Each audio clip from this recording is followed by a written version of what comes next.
Generation C. Yes. Who is Generation C? Generation C. Nobody knows the exact answer. There are 30 different Cs out there.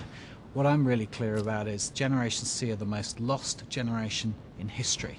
There is so much choice for Generation C, young teenagers growing up today, that they kind of don't know where to grasp their identity. They don't know how to define themselves. This is like going into a chocolate shop and there's too many chocolates and you're kind of going, oh my God, can't do it, don't know how to choose. So for them, this whole notion of Bebo and YouTube and MySpace is about them going, this is mine.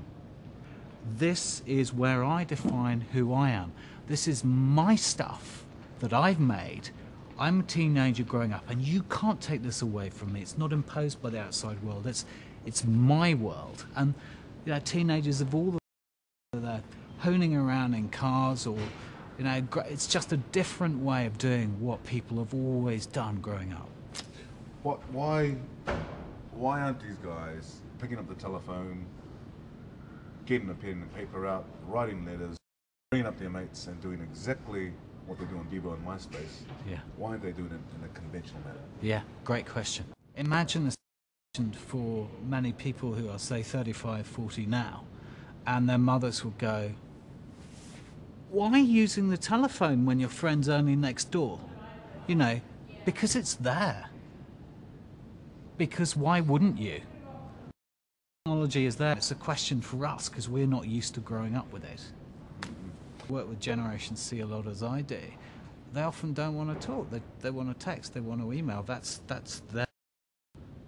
their way of talking. So I think for some, it can affect social skills, and I think the question is how that's going to roll out and affect society, civilization, whatever you want to call it. That is going to have a really big impact, and I don't think anybody knows what it is yet.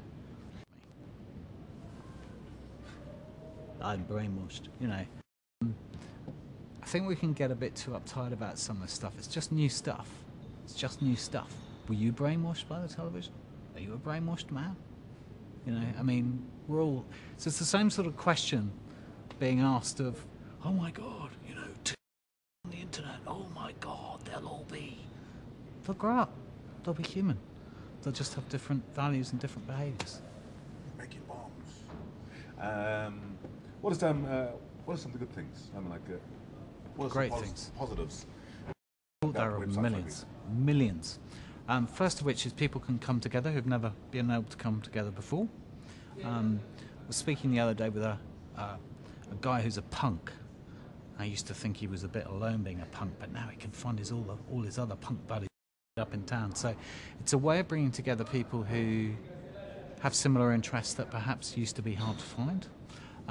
It's a way, as you know, the whole music scene has changed because you can network and find people who are like-minded much more readily. So I think the whole positive side of social networking, it's enormously powerful. I think we're going to see groups of people coming together in the 21st century internationally and doing stuff that we can't even imagine now. So like any technology, is a really huge price and a massive.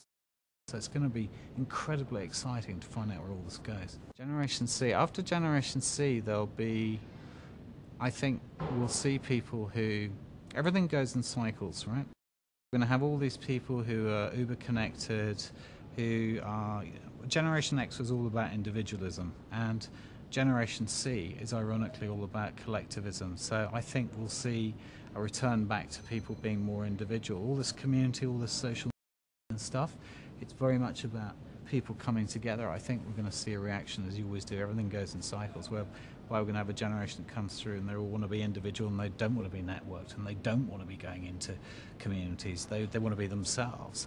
We might even see a backlash to the internet. We might even see a restoration of traditional relationships as being cool. Everything goes in cycles. Everything goes in cycles. So who knows?